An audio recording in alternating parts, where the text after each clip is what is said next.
मैंने उसमें एग्जांपल दिया था कि जैसे आप ऑनर है तो आपने अपने नीचे 2-3 सर्वेंट रख लिए हैं, ठीक है। यहाँ पे टाइप ऑफ पैरामीटर भी है, यानी डेटा टाइप, यानी डबल इंट। अभी मैं आपको अच्छे से समझाऊंगा।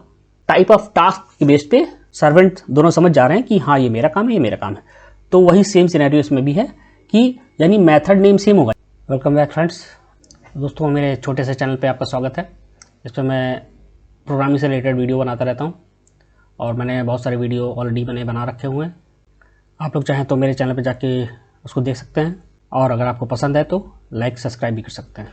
तो उसी सीरीज़ में मैं आगे एक और वीडियो में लेकर आया हूँ। प्रीवियस वीडियो मेरे कंस्ट्रक्टर पे बेस्ड थे। मैंने जावा प्रोग्रामिंग से रिलेटेड लगभग सारे वीडियो बना रखे हुए हैं। अगर आप लोगों को कोई और टॉपिक चाहिए तो आप लोग कमेंट सेक्शन में मेंशन कर सकते हैं। तो ज़्यादा टाइम वेस्ट ना करते हुए लेट्स स्टार्ट। आज हम लोग पढ़ेंगे मेथड ओवरलोडिंग। तो मेथड ओवरलोडिंग क्या होती है? तो अगर आप लोगों ने मेरा प्रीवियस वीडियो देखा होगा तो मैंने मेथड पे भी वीडियो बना रखा हुआ है। तो मेथड क्या होता है? मेथड ये फंक्शन, जैसे मैंने उसमें एग्जांपल दिया था कि जैसे आप ऑनर है तो आपने अपने नीचे 2-3 सर्वेंट रख लिए हैं, ठीक है। सर्वेंट रख लिए हैं, बस आपको उनको टास्क असाइन करना है और बताना भी है कि ऐसे ऐसे इसको करना है, फिर वो काम करके दे देंगे, ठीक है। एक मान लीजिए आपका ऑनलाइन सारे काम करने के लिए सर्वेंट आपने रखा हुआ है और एक को आपने बाहर के काम सारे हैंडल करने के लिए रखा हुआ है। तो जो बाहर वाला सर्वेंट होगा आप उसको पैसे देंगे, वो कुछ जो भी टास्क कहा होगा सब्जी उब्जी लाने के लिए वो ला के आपको दे देगा, यानी कुछ रिटर्न में देगा, ठीक है। बट जो आपने ऑनलाइन टास्क हैंडल करने वाला सर्वेंट रखा होगा वो आपको दिखा देगा कि यह टास्क मैंने कंप्लीट कर दिया है, ठीक है। आपको कुछ रिटर्न में नहीं देगा, राइट। तो मैंने बताया था कि फंक्शन दो तरह के होते हैं। एक जो रिटर्न करेगा, मेरा एग्जाम्पल के अकॉर्डिंग बाहर वाला नौकर जो बाहर के काम देखता है, और एक जो रिटर्न नहीं करेगा, यानी एग्जाम्पल के अकॉर्डिंग वो ऑनलाइन वाला नौकर, राइट। तो जो रिटर्न करेगा जाहिर सी बात है उसका कुछ डेटा टाइप होगा, यानी कुछ उसमें रिटर्न में देगा, इंटीजर, डबल, फ्लोट में, ठीक है। और जो रिटर्न नहीं करेगा मतलब उसके आगे हम लोग वाइड लगा देंगे, और जो रिटर्न करेगा वो उसके आगे कोई डेटा टाइप होगा, और जो रिटर्न नहीं करेगा उसके आगे वाइड लिखा होगा, ठीक है। तो मैं इसको ब्रीफली एक्सप्लेन कर दिया मैंने मेथड को। अगर आपको कंप्लीट एक्सप्लेनेशन चाहिए तो आप लोग मेरे चैनल पर जाके फंक्शन वाला वीडियो देख सकते हैं, राइट। तो आगे बढ़ते हैं। तो when A class has 2 or more method by the same name but a different parameter at the time of calling based on the parameter passed, respective method is called, or respective method body will be bounded with the calling line dynamically. This mechanism is known as method overloading. Means दो या दो से method जब एक ही नाम के होंगे लेकिन उस पर पैरामीटर डिफरेंट होंगे, ठीक है, तो उन पैरामीटर के बेस पे क्या बोलते हैं, मेथड कॉल होगा, ठीक है। और यहाँ पे डिफरेंट पैरामीटर मतलब यही नहीं कि क्या बोलते हैं दो पैरामीटर, मतलब 2 पैरामीटर या 3 पैरामीटर। यहाँ पे टाइप ऑफ पैरामीटर भी है, यानी डेटा टाइप, यानी डबल इंट। अभी मैं आपको अच्छे से समझाऊंगा, ठीक है, एग्जाम्पल के थ्रू। तो इसको रियल लाइफ एग्जाम्पल समझाने की कोशिश करूँ तो मैं वही नौकर वाला एग्जाम्पल लेता हूँ। मान लीजिए वही दो नौकर हैं आपके, एक बाहर का काम देखने के लिए, एक ऑनलाइन काम देखने के लिए, ठीक है। और इत्तेफाक से उन दोनों का नाम सेम है। मान लीजिए उन दोनों नौकरों का नाम राजू है। जो बाहर का काम देख रहा है उसका भी नाम राजू है और जो ऑनलाइन का काम देख रहा है उसका भी नाम राजू है, ठीक है। अब आपने कोई काम बोला, कैसे डिफ्रेंशिएट करेगा कि क्या बोलते हैं किसका काम है।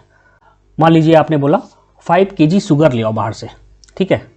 अब यहाँ पे काम के टाइप को लेकर नौकर समझ जाएंगे कि कौन सा किसको बुलाया जा रहा है, ठीक है।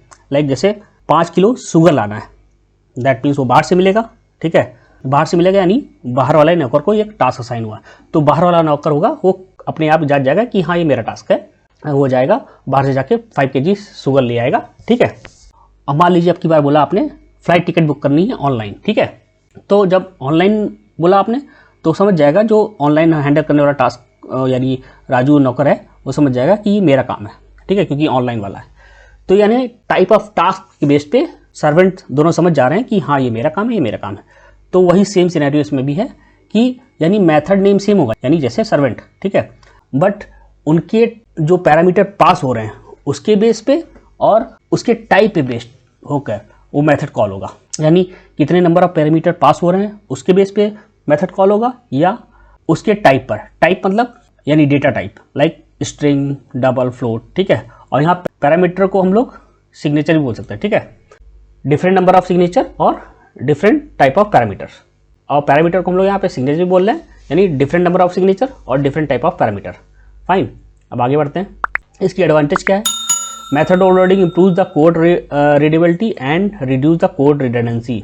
Method overloading also helps to achieve compile time polymorphism. तो एडवांटेज क्या है मेथड ओवरलोडिंग की। Method overloading improve the code readability and reduce code redundancy. Means method overloading improve code readability मतलब यानी एक ही काम करने के लिए हम लोग एक ही नाम रखें, ठीक है। जैसे ऐड करना है, मान लीजिए एरिया निकालना है, सपोज स्क्वायर का निकालना है, रेक्टेंगल निकालना है, क्यूब का निकालना है, ठीक है, ऐसे एरिया निकालना है, एक ही काम करना है। तो हम लोग अलग अलग फंक्शन के नाम ना रख के एक ही नाम रखें और उसमें अलग अलग पैरामीटर पास करके हम लोग अपना डिजायर्ड आउटपुट फाइंड आउट कर लेंगे, ठीक है। तो यानी हमें अलग अलग नाम रखने से झंझट से मुक्ति मिल जाएगी। तो इससे ओवरलोडिंग से ये फ़ायदा होता है। एंड रिड्यूस कोड रिडंडेंसी मतलब अगर मान लीजिए ओवरलोडिंग ना होता तो हम लोग एक ही काम करने के लिए अलग अलग फंक्शन क्रिएट करने पड़ते हैं, बहुत सारे, ठीक है, जिसमें हौच पौच हो जाता है, ठीक है।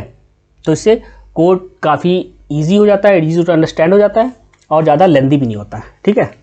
और method overloading also helps to achieve compile time polymorphism, मतलब कि ये जैसे ही हम लोग प्रोग्राम लिखेंगे कंपाइल टाइम पे ही ये समझ जाएगा, मतलब ये जान जाएगा कि कौन सा कोड एक्सिक्यूट होगा। मीन्स क्योंकि वो फंक्शन के नेम तो सेम होंगे, तो उसी समय वो जान जाएगा कि ये फंक्शन एक्सिक्यूट होना है कि ये वाला फंक्शन एक्सिक्यूट होना है, ठीक है। तो इससे हम लोग कंपाइल टाइम पॉलीमॉर्फिज्म अचीव हो जाता है, ठीक है। तो आई होप फ्रेंड ये आपको डिस्कशन अच्छा लगा होगा। अगर आप लोग मेरा एफर्ट सपोर्टिव लगता है तो प्लीज़ आप लोग सपोर्ट अपना लाइक एंड सब्सक्राइब करके दे सकते हैं और शेयर कर सकते हैं। और आपको कोई और इम्प्रूवमेंट चाहिए और कोई और प्रोग्राम चाहिए तो आप लोग कमेंट सेक्शन में मेंशन कर सकते हैं। तो मिलते हैं नेक्स्ट वीडियो में, तब तक के लिए टेक केयर, गुड नाइट।